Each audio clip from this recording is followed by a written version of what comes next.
I always tell people, if you want to get wealthy, get rich first. It's always interesting how people differentiate the two. It's like, you can either get wealthy or you can get rich. No. So I had a mentor of mine that told me, I was like in my early to mid 20s at the time, and our business was finally starting to do 6 figures a month. That's when we hit that milestone. And while I was telling my mentor, we were having lunch, and I'm like, man, I can't wait till we're doing like 7, 8 figures a year, 9 figures a year, or 9 figures a year. I can't wait till we hit that milestone. And he goes, Daniel, you want to know the best way? Like, you want to know the fastest way to making not just 7 or 8, 9 figures a year, but making that in a month. You want to know the best way to do that? And I lean in. This is the Entrepreneurs United podcast with your hosts, John St. Pierre and Rich Hoffman. Hey, entrepreneurs. Today we're sitting down with Daniel Kwak, him and his brother Sam, the Kwak brothers. You can find them on YouTube. You can go to their website. But today, Daniel, it's really important. I need to ask this question right off the bat. In your opinion, what is the single best way for people to create wealth in their lives?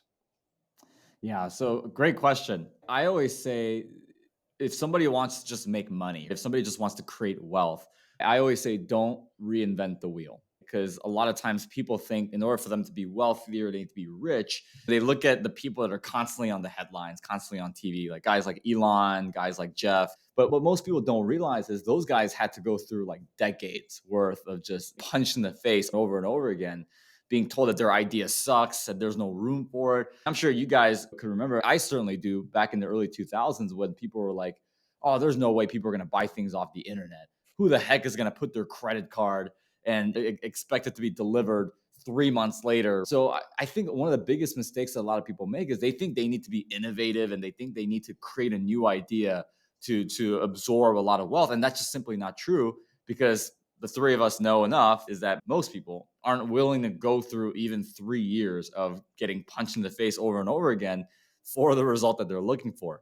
I think what most people should do is, we live in the day and age that we have the internet, and you can look up literally on a YouTube video or even on a TikTok or Instagram or wherever, and you can find ways to make money, whether it's e-commerce or drop shipping, whether it's real estate, whether it's wholesaling, whether there's so many different avenues to create money. I always tell people, if you want to get wealthy, get rich first. It's always interesting how people differentiate the two. It's like, you can either get wealthy or you can get rich. No. So I had a mentor of mine that told me, I was like in my early to mid 20s at the time, and our business was finally starting to do 6 figures a month. That's when we hit that milestone. And while I was telling my mentor, we were having lunch, and I'm like, man, I can't wait till we're doing like 7, 8 figures a year, 9 figures a year, or 9 figures a year. I can't wait till we hit that milestone. And he goes, Daniel, you want to know the best way? Like, you want to know the fastest way to making not just 7 or 8, 9 figures a year, but making that in a month. You want to know the best way to do that? And I lean in, and I've got my espresso, right? And he's like, the fastest way to do that is to first make 5 figures a month, then make 6 figures a month, then 7, then 8, then 9. So I always tell people, it's, if you want to learn how to get wealthy, like financially free, where your kids are going to be financially okay, focused on getting rich first. Focus on accumulating as much capital, getting a really good idea, sticking to it, getting really good at it. And again, that idea 99% of the time, if you're just chasing money, doesn't have to be yours. If anything, I recommend it not be yours. Find somebody that you admire, find somebody that you know is making money. Ask them, what are they doing? Are what they doing is efficient? As in, are they not trading their time for money? Are they using great brain power and efficiency? And simply just do that and just duplicate it. And then once you've made like 6, 7 figures a year, and maybe you have $500,000 in the bank, then you can focus on using that money to get wealthier, whether it be to invest in a business or invest in a piece of real estate that you know will compound. Then we can have that conversation. Daniel, I'd be curious to know about your personal financial journey and some of your hardships and some of your successes that contributes to your passion for this space.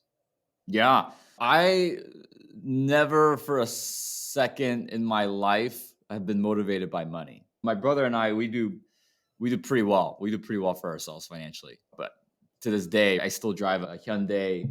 My wife and I live in a townhome. I don't wear any fancy clothes. In fact, I wear the same long sleeve black t-shirt like almost every day if I'm not wearing my company gear, right? But when I first got started, because that wasn't a big motivator, what was a big motivator for me was just simply being the best, right? Like for me, I love to compete. I'm a huge competitive guy. I like to win. I hate losing more than I love winning, if that makes sense. And when I was 18, I was losing financially in a big way. So my family and I, we immigrated to this country in the 90s. And our first place was one of those places where you turn the light switch on and the cockroaches expand to the outsides of the room. Right. That's the kind of situation that we were in. And when you grow up poor, you learn poor. So I was 18. And I found myself with the mentality, the mindset, and the principles that I knew about money. I found myself at 18 with negative $187.65 in my bank account, a couple maxed out credit cards. And like I said, I was never money driven, but to me, that felt like losing. And I hated losing. And so for me, it wasn't even about making more money. It was about, man, I got to change something because I feel like a loser and I feel like I'm losing. Now, what most people won't tell you is that even after I've made the 6, 7, 8 figures a year, you sometimes still feel like a loser, and you start to realize money didn't really change that. But that's a podcast for another day. That was the situation. That's what I was in, and my brother and I were like, "Man, we got to make a change. We got to do something." And so that's when my brother started his first business, and I joined him after about 6 months. Funny enough, it was a DJ business, right? So we used to DJ for like weddings and sororities and stuff like that. And it sounds great, right? Like it sounds like a pretty sweet life. Hey, two guys in their early 20s, late teens, like DJing and going to sorority, stuff like that. What's so wrong with that? The issue is that, especially for like weddings or parties, like we'd have to get up at 4 or 5, load all our gear, drive 2-3 hours, or fly somewhere, and then come back at night. It's 1 a.m. and we made like $1,500 for that day. Which Sam and I were both looking at each other, like, man, there's got to be a smarter way to get the same result, but with less work and less time. Anyways, that was the conversation that kind of spiraled off a lot of other things, but I don't want to ramble. A lot of times as kids grow up, they think everyone has the life that they have. They think everybody has the same financial privileges or lack of, the same type of parents, the same school system, that like everything's taken for granted and you assume everybody's like you. What is your earliest memory where you knew you were growing up in a poor family I, and you were different because you didn't have money? I'm imagining you saw someone else that did. Or what's that first memory you have when you knew you were poor? I'd say the one that hit me the hardest was probably when I got made fun of for wearing the same clothes at school, right? But I would say the earliest one, I remember when I was like 6, and my parents and I, we lived in a studio apartment. It was in like the southwest side of Chicago, not in a very good area. And we lived next to, let's call it a gentleman's entertainment center that they frequent in the evening. So I remember it was like around 1 a.m. It was pretty late. I don't know the exact time, but it was probably around 1 a.m. But I remember looking out at the window and I saw this guy. I still remember to this day. Like I still have the image and the memory still burns in my head. But I remember seeing this guy. He was wearing a pretty expensive suit, had a really nice watch on. He's stumbling out of this entertainment center, let's call it, clearly intoxicated. And he gets in his car, and he's got a really nice car, and he starts to swerve away.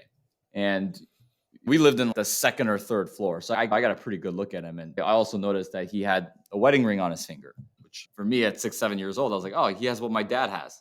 But then I remember looking at him, and then I turned 90 degrees to my left, and I see my parents sharing a twin-size bed in a room that doubled as or I guess more than doubled.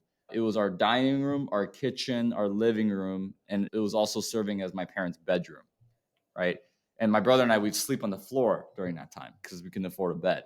And my dad was the type of guy where he would give the shirt off his back to help somebody. In fact, my dad just got back from a mission trip in India where they were passing out supplies, food, water in some of the poorest parts of the country.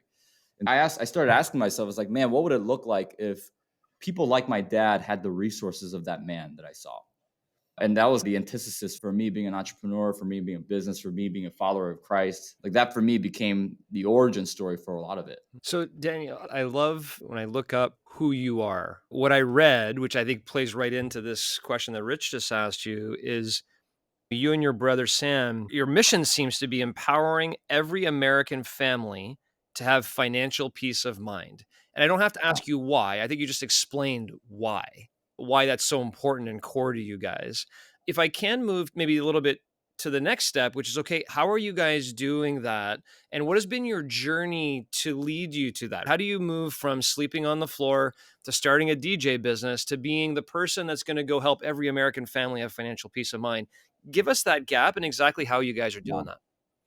Yeah. From a technical and surface level standpoint, we teach a lot of different financial strategies that simply 99% of Americans don't know about. One of the biggest dangers to the middle class and to the wealth generational opportunities of the average American is paying interest. A lot of people don't know about that. We accept it because it's the status quo and because of how normal it is. But so let's take a mortgage for an example. So we have one of our biggest companies in our portfolio, Accelerated Banking, which helps families pay off their mortgage faster. In a third of the time, we're saving our clients tens of thousands of dollars in interest. But let's take a look at the mortgage. So I got a mortgage calculator here on my phone. So the median home price in America today is $407,000. And I'm just going to pick on mortgage because it's usually the biggest investment that people will make in their lifetime. It's typically also the best asset that people think that they have as part of their investment portfolio as well. So let's just say $407,000 is the value of the property, 20% down. Let's just say that this average American has 20% to put down, which most don't at this time. Let's say the interest rate is 6%, and let's put it on a 30-year amortization. The average American is going to look at that and go, oh, you have a monthly payment of $1,952.14. That's great. That's phenomenal. I can afford that. But what most people don't know is that by the end of their mortgage, if you look at the end of that 30 years, which is 2052 at this point, the total interest that they've paid is actually almost the exact same as the value of the property. So the total interest that they paid is actually $377,000, a little over that. And if you actually look at the table, the interest and principal table, the interest that they pay the very first year is almost 20 grand versus the principal, which is almost 4 grand. So you're paying 5 to 1 on the interest to the principal. Banks love this. They love this product because the first 5 to 10 years, a majority of the payment that you're making to the bank, a very high majority of that is all interest. And so what banks get you to do is they know that you're probably not going to live in that house for 10 years. In fact, the average American moves 7 times in their lifetime. So you're talking about 7 new mortgages. So the banks know, hey, look, that person is not even going to have an opportunity to build that equity anyways. So let's get them even before the 10-year mark, before the payment starts balancing out to principal and interest. Let's get these guys to either sell their home, which we know they're probably going to do on their own anyways, or let's get them to refinance. Because when they refinance, that principal and interest balance actually goes back to what it was in that first payment. We teach a lot of strategies with our companies, whether it be insurance products, whether it be mortgage product strategies that actually help prevent, that actually helps them pay off and expedite that process faster of paying down that home with paying as little interest as they possibly can. So we teach strategies like that. But at the end of the day, one of the things I've learned and one of the things I realized looking back in my journey, and I'm still a young guy, but looking back in my journey of having built multiple successful businesses, the outward external results that are monetary and financial were simply just a byproduct of the changes that I went through internally as a leader and as a man and as an entrepreneur. And one of the things I tell my team all the time, the reason why we have the vision that we have is, man, what would it look like if we delivered the results that we do to our clients financially, but at the same time, we could have them undergo the same transformation that they experience, that we've experienced when it comes to how to manage their money and steward their money well. So this is very true, especially of our real estate coaching offer. So we have a high ticket real estate coaching offer where we help people acquire rental properties. So I had 87 apartments by the time I was 23 that I owned. And so we help clients all around the country, busy adults that are beginners that know nothing about real estate investing. We get them involved. We help them do their first deals, and it's a very hands-on process. And we have a success rate of, I think, 47.8% amongst our students, which is really good compared to all our competitors. But one of the things that makes me really proud is when I get text messages and emails, when I get people come up to me and they're like, hey, look, it's like, my daughter's been telling me that I'm a better father since I've joined your program. Or my husband is telling me, man, I'm a better listener because of your program. Like that for me is such the biggest win when we do these programs and we offer our products. And to answer your question, if people want to undergo that transformation, if people want to get there, I talk about with a lot of my peers that have 8, 9 figure companies. It's a focus on yourself first. There's a great teaching where someone says something along the lines of, you can't pour new wine into old wineskin. It'll ruin the wine, right? You have to get new wineskin first before you can put new wine in. And most people, when it comes to making money and entrepreneurship and starting businesses, their mentality is very skewed. They're not ready to receive the information that's going to take them to the next level because they're all closed up. They're looking for the fastest and quickest way. And sometimes that doesn't work out. Daniel, when you were talking about paying the mortgage off more quickly, one of the strategies I'm aware of anyway is making one additional payment per year. So the difference between paying one payment every month for 12 payments versus you get most compensation every other week. So you pay that. Is that one of the strategies that you teach people, is make an extra payment and divide that up? Or what's one of the strategies that our listeners may be able to take away and potentially apply as a result of listening to this? Yeah. So we actually don't. So our strategy actually involves you not having to make any extra payments or having to make more money or changing your lifestyle at all. So what people can do, there's a 20-minute video on YouTube we posted on our channel. It's called How to Pay Off Your Mortgage in 5 to 7 Years. My brother Sam Kwak conducts that video. So if you want to just go on YouTube, the Kwak brothers, How to Pay Off Your Mortgage, it'll be one of the first things that pop up. It's about a 20 to 30-minute video that's actually a full explanation on how the strategy works, how people can do it. And we don't pull any punches. We tell people, hey, look, this is the strategy. This is exactly how you do it if you want to do it on your own. And people are listening to this episode and they want to go check it out and they're interested, then I would definitely encourage them to go watch it and they could do it themselves. Well, that's a teaser. Let me get this straight. So I think if I poke around a little bit, there's accelerated banking. I think you have a website, acceleratedbanking.com as well, with a calculator and training.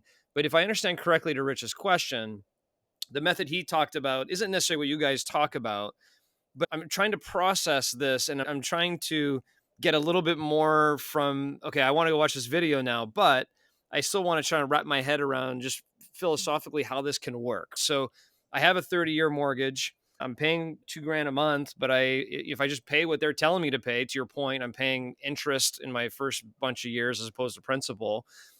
How can accelerated banking in a very macro level, without giving us the full detail, provide that ability to pay it off in 5 to 7 years? Can you give me a little more?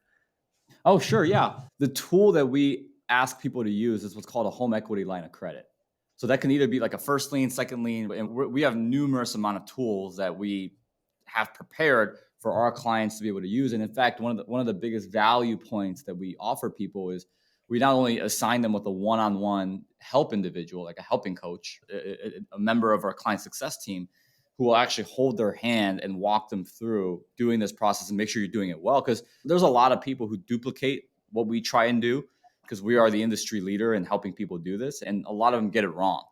And we have to actually be very careful at what products you get from the bank. In fact, one of the value points that we actually offer as well is we have a list of the best banks in the country that we get sometimes special deals from just because of our volume. But we have a list of the best banks in the country that offer the best products to employ this strategy.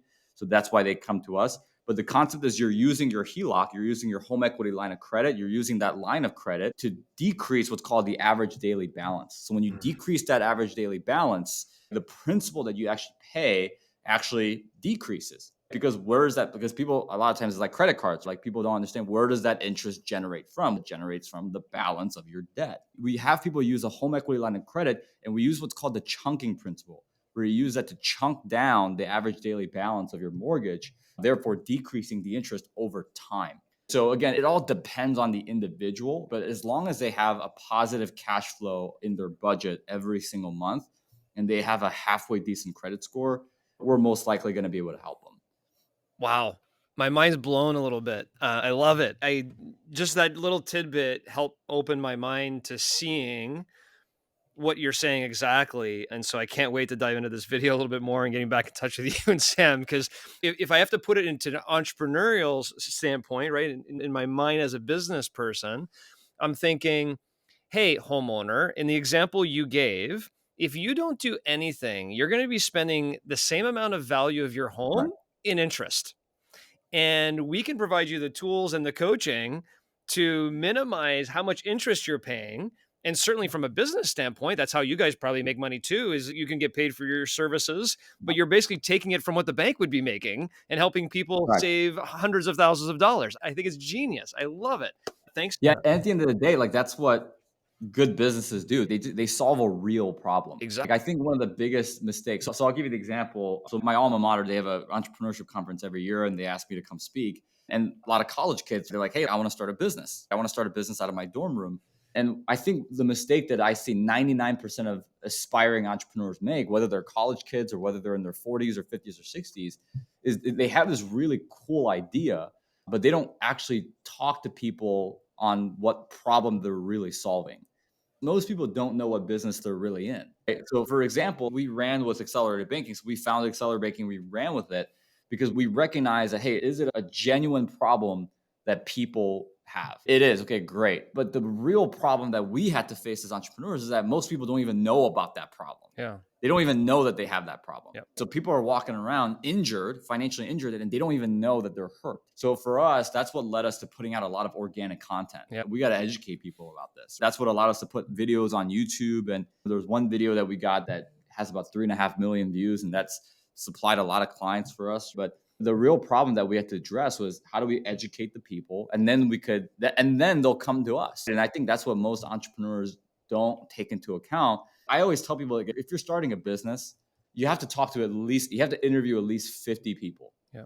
Like at least 50 people. Think about your idea or your solution. Think about who would solve that problem the most. Who's the ideal client that you're envisioning, and talk to 50 of those people. Yeah. Talk to 50 of those people, interview them on not only what the specifics and the details of their problems are, but in their dream world, how they would like it solved. How would they like it delivered, and the solution and different things. So what most entrepreneurs don't do is they don't do the process called data collection, right? They don't talk to those 50, 100 people, asking them the details of what their problem is, and then also asking them what is their most preferred way of solving that problem, and then actually doing it. I think most people don't do that. That's fantastic. And certainly as an entrepreneur, when you can create a business that can be a win for everybody involved, and maybe not the banks, but in this case, but you can create a win-win scenario. It's just a beautiful spot to be, right? And so fulfilling to provide what you provide. So I love the explanation there as well, which is find the problem and then find the win-win for the people involved in it, and everybody can flourish. If I'm listening to this as a listener to the podcast and I hear someone say, we provide financial strategies that 99% of the people don't know, and you provided us one, and it's one that I know I didn't know about, and I'm sure everybody listening didn't know about. I'm sitting here going, okay, that's one. I'm sure there's a lot more. You don't have to go in much detail of all of them, but can you give us a taste of a couple of more examples of strategies you think people are not aware of in addition to accelerated banking? Yeah. Another one of our companies that we spend a lot of time on is helping people with real estate, coaching people through real estate investing. Real estate investing has been around for a long time. I think a lot of people underestimate the value of owning real estate in their portfolio because most people, 90% of Americans, will primarily put their money in stocks, bonds, and mutual funds, and those type of investment vehicles.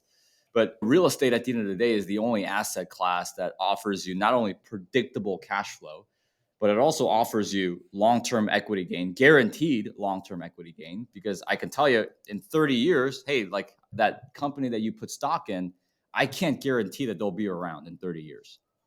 For crying out loud, 30 years ago, 40 years ago, 50 years ago, who were the big boys? It was IBM.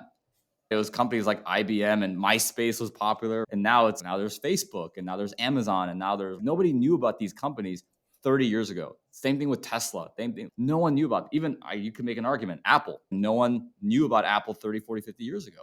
So the best companies, the biggest companies of the world today, no one knew about 30, 40, 50 years ago. So why would I buy stock in those types of companies, especially if they might not be around in 30, 40, 50 years? But I know that people are still going to need a place to live in 30 years. I know that 40, 50 years from now, we're always going to need houses. We're always going to need apartments. And not only that, but it gives tax benefits, phenomenal tax benefits. And you can control, like for me, if I increase the rent, I know I can increase the value of a particular building. We teach people how to learn how to invest in real estate in a very different way than we do other people. So most real investing education companies, they throw a bunch of videos at you and a bunch of courses at you, and they tell you good luck. I used to be an instructor actually for one of these big boys. Company, I think they had 10 or 20,000 students nationwide, and they were a very high ticket real estate coaching offer. But pretty much what they did, they pretty much said, hey, here's a bunch of videos. Best of luck to you. And I used to travel teaching for this company, and my schedule would be insane. Monday night, I do a training in downtown Chicago. Tuesday, I would be in Seattle. Wednesday, I'd be in LA. Thursday, I'd be in Philly. Friday, I'd come back to Chicago. And I noticed a pattern. And by the way, that's one of the things that great entrepreneurs do is pattern recognition. But I remember going around and seeing hundreds of thousands of people in each city. And I realized that 99% of them haven't completed a single deal yet, despite being in the program for at least a year. And so I started asking myself, why is that? Right? Like, why are people struggling? What's the problem? And so I still have the notepad to this day. I interviewed over 650 people as to why is it so hard for you to get a deal? So I would ask, hey, why do you think you haven't completed a deal yet? And 70, 80, 90% of people said, I don't know enough. And then I would ask deeper questions. And mind you, at this point, I've had 87 apartment doors. Like I was killing it. I was doing really well. And so I knew what it took to get somebody to do the first deal and do the next one and the next one and the next one. And I actually learned after a 6-month interview process, like just interviewing people for 6 months, I actually learned that it was not the lack of knowledge. In fact, a very high, vast majority of people that I talked to knew enough to complete their first deal, which to do your first real estate deal, you don't need to know a whole lot. You really don't. You just need to know how not to do a bad deal as opposed to doing a good deal. But I talked to these people, and their biggest problem wasn't that they knew enough. They knew plenty. It was actually that they didn't know how to convert that knowledge into an actual strategy. That was the biggest issue that people had. And I noticed that the 1% of people that were succeeding, they had an entrepreneurial background. They either had a sales background or they had an entrepreneurial background every single time. Right. So I interviewed 650 people. There were about 6 or 7 people that were doing well. Right. Like they were crushing it. They were doing a deal a month. They were in a rhythm. And every single one of those 6, 7 people had an entrepreneurial background. I think 2 guys had a sales background. But the point being is that most people don't know how to take what they know and reverse engineer from their goal. How do you set KPIs? How do you set key action items? How do you set good milestones? How do you set all these things that entrepreneurs just learn how to do? These people didn't know how to do that. So what we did is we created a curriculum. It's called Passive Income Mastery System. It's the name of our company. We created a system where we not only help people learn what they need to know and not a whole lot more than what they need to know to do their first 3 to 4 or 5 deals. We teach them. We teach a curriculum 20 to 25 hours, no fluff, no BS, just straight content for 20 to 25 hours. That's stage 1. Then stage 2, we help them develop the strategy. So they actually work with either myself or one of our coaches, and we actually put them through modules and different tests and things like that for them to create their strategy. And then they review it with myself or one of our coaches. And then we go, hey, based on your strategy, what are your ideal channels? So similar in business. So you've created your strategy, you created your product, your service, now you have to ask yourself, who's the ideal client? Who's the ideal person for this business? So for accelerated banking, like our ideal client is somebody in their mid 40s, couple kids, married, strong values when it comes to family and finances, wants to create generational wealth. They most likely live in Texas or Kentucky or Tennessee. They're making around this much with a credit score. So once you get your ideal client, now you can spend all your marketing dollars targeting that one person that you know has the problem that you have the solution to. So it's the same thing in real estate. So once you create your strategy and you figure out what asset you want to go after, now you can look for the people that own those assets. Now you can look for the problems to solve when it comes to those assets. I'll give you a great example. So one of the ways that the number one way I bought my buildings was a strategy called seller financing. Right. So it's pretty much when the seller finances and carries the note as opposed to the bank. Now, most sellers do not like that. And if you actually go on like real estate investing forums and you go on YouTube comments or whatever, they'll tell you, oh, seller financing is impossible. It's super hard. And even if the seller offers seller financing, it's 18%, 12% at some ridiculous terms that people can't pay. So what I did is I asked myself, it's the same thing with starting a business. What are the benefits of my product, of the seller financing product to the seller, to the owners, that the people that own this building? And I wrote down a list. Okay, if a seller sells their building on seller financing, they get an opportunity to defer their taxes or reduce their taxes. They make money as the bank. They make money off the interest. They're able to continually get a check in the mail, guaranteed. They don't have to manage the property. So it promotes a cool lifestyle. And then I ask myself, who resonates the most with those benefits? If you're an entrepreneur listening to this podcast, I would encourage you guys to do the exact same thing. In fact, this is what trips up 90% of entrepreneurs today. They don't actually list out the real benefits of their product, and they never ask who resonates the most with those benefits. And most people, if they did that, their ideal client would change, which means their marketing will change, which means their sales process will change, which means their revenue will eventually change if they do that by targeting the right people. And I always tell people, if you want to get to $1 million a year in revenue, all it takes is one product, one avatar, one channel. That's it. That's it. You just get really stinking good at that. Boom, you'll make $1 million in a year in no time, right? And we follow that same process every single time with all the businesses that we own. I listed out all the benefits of seller financing at 22 years old. And I asked myself, who resonates the most with these benefits? And it was older landlords. It was landlords who owned their property for more than 30 years, which were most likely landlords in their 60s, 70s, and 80s. Because the depreciation cycle for a piece of real estate is 27 and a half years, right? There's an event when you sell a building called depreciation recapture, where you actually have to pay taxes on all the depreciation that you've collected over the years. So I knew that the tax bill for a lot of these older landlords were going to be massive, like absolutely massive, right? And so I started asking myself, okay, so if my avatar, if my ideal client for wanting to do seller financing deals are these older landlords in their 60s, 70s, and 80s, how do I reach these people? So now the question became, look for people and not properties. Because 99% of real estate investors, they'll go on LoopNet, they'll go on Zillow, they'll go on Redfin, and they'll just scroll, right, and looking for deals. And for me, I didn't want to do what 99% of the people were doing, because that meant I was going to get the same results that they were going to get, which I was not interested in doing, right? So for me, my thought process was, if I want to be the top 1% at anything, and again, it's not about money, it's about, for me, it was about winning. If I want to be the top 1% of anything, I have to find a top 1% way of doing things, right? I have to do things that 99% of people won't and are not willing to do, right? So I started looking for older landlords. I started asking myself, how do I reach older landlords? So I came up with 3 strategies. Number 1 was calling for rent signs, right? So the signs that you put out, like I had to go old fashioned, like I had to go guerrilla marketing. So I started calling the for rent signs that were outside these buildings that I was really interested in buying. So I would take 3-4 hours every single week. I drive around and I take pictures of these for rent signs. And then I would split test. I would experiment, like when was the most ideal time for people to pick up. So some days I would call Saturday morning, some days I would call Sunday, some days I would call Monday, some days I would call. And I actually discovered that Tuesday, Wednesdays, and Thursdays between the hours of 5 and 8 p.m. were the best times to call. That's when I got the highest conversion for people actually picking up the phone, right? Which also is another thing most entrepreneurs don't do. They don't experiment, they don't test, right? They expect results to come very quickly, and they don't test any marketing channel. They don't test any avatar. They don't test any copy. They don't test any messaging. They don't test any sales process. Like, even for us at our business, like, we're constantly testing things. We're always testing things.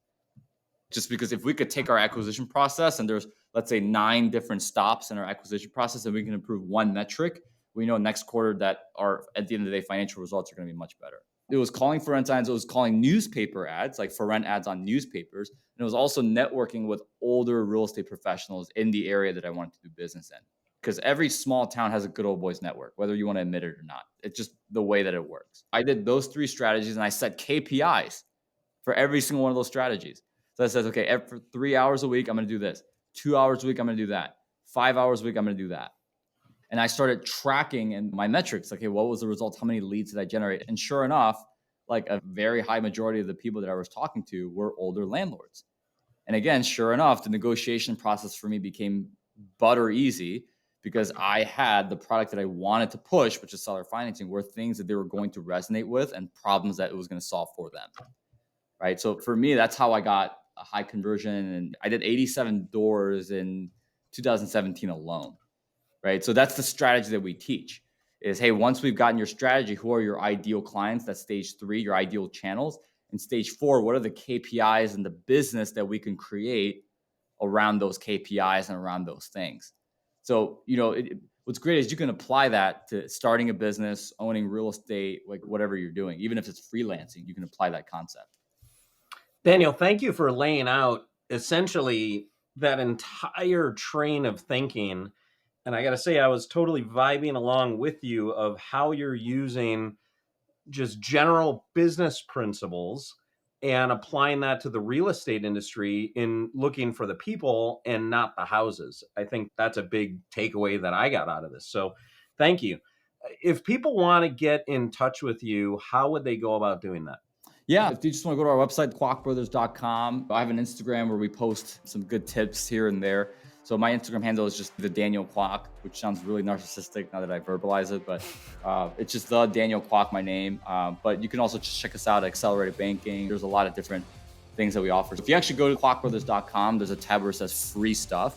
We actually give out a lot of free stuff related to real estate investing and accelerated banking. We actually give away an entire course for free. I like giving away free stuff. It just helps people, and there's enough information out there that's available for free for somebody to make $1 million a year. It'd be through a business or some side hustle. Like, it's out there. People just need to do it.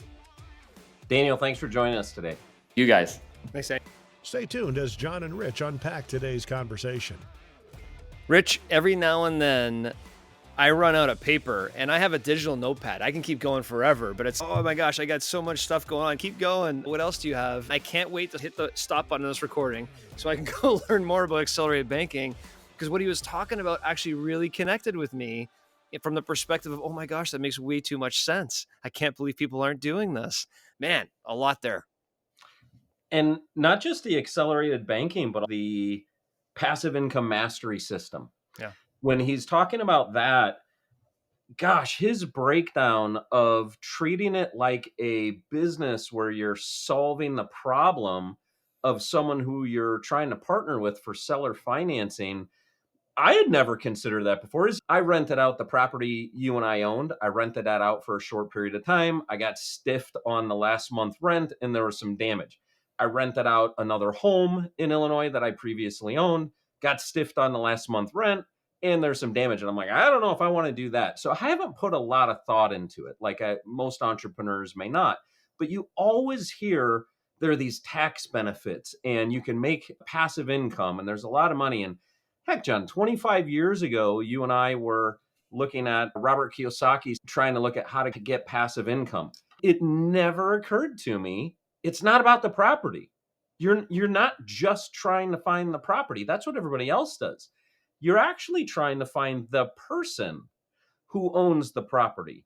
Yeah. So what's, as he said, the avatar? What's the profile of the person who you want to go find, who owns the property you want? Target them. Yeah.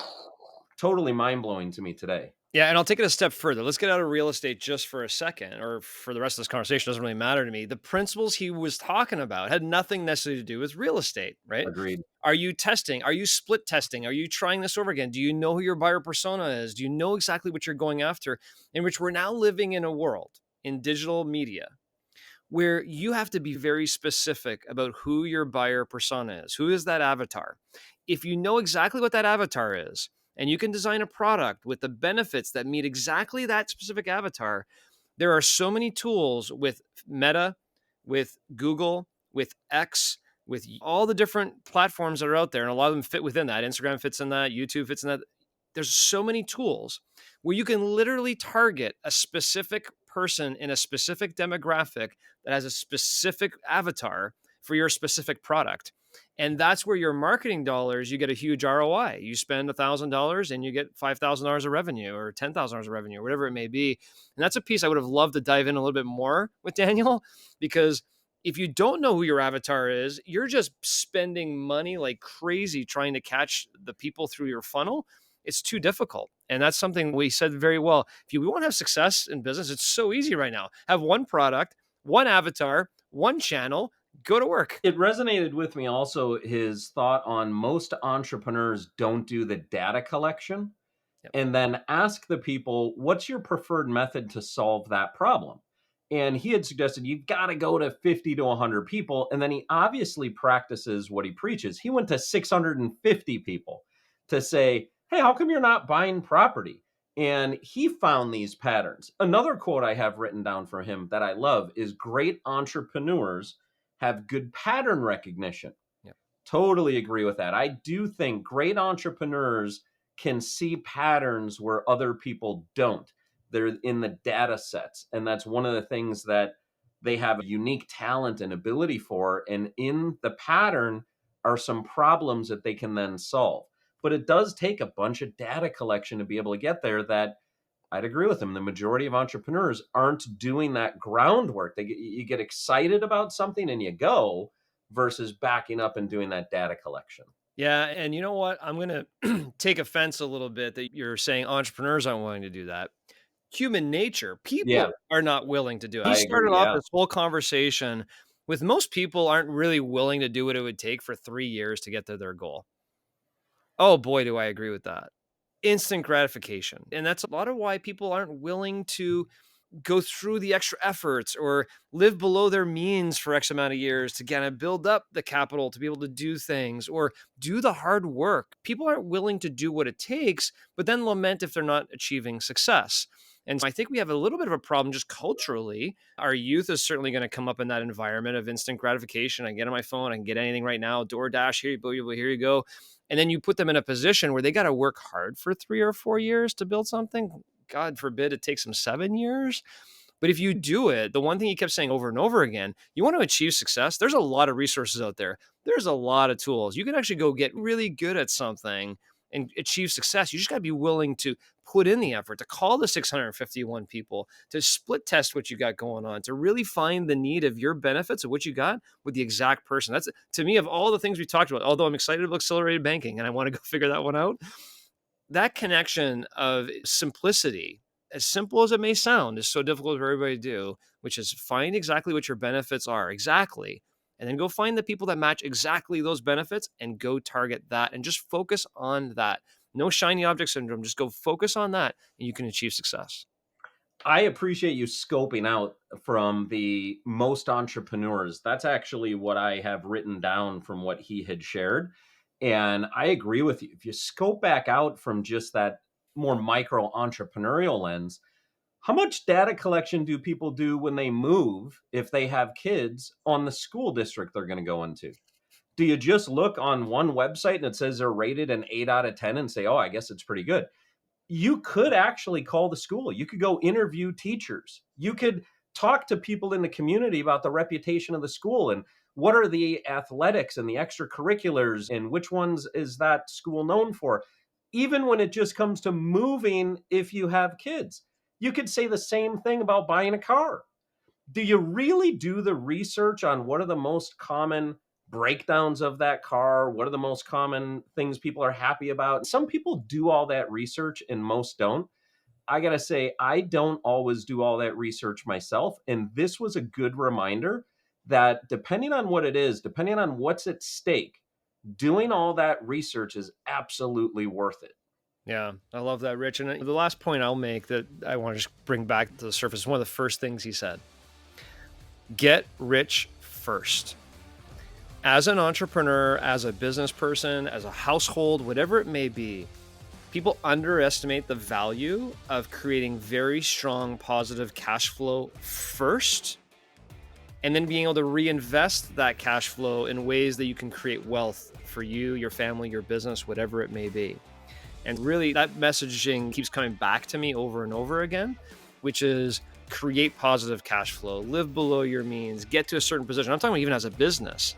Create areas where you can actually create strong positive cash flow, that you have the opportunity to do some of the things that Daniel talks about and expand your balance sheet as an individual, as or a business. It's so important. Get rich first, then get wealthy.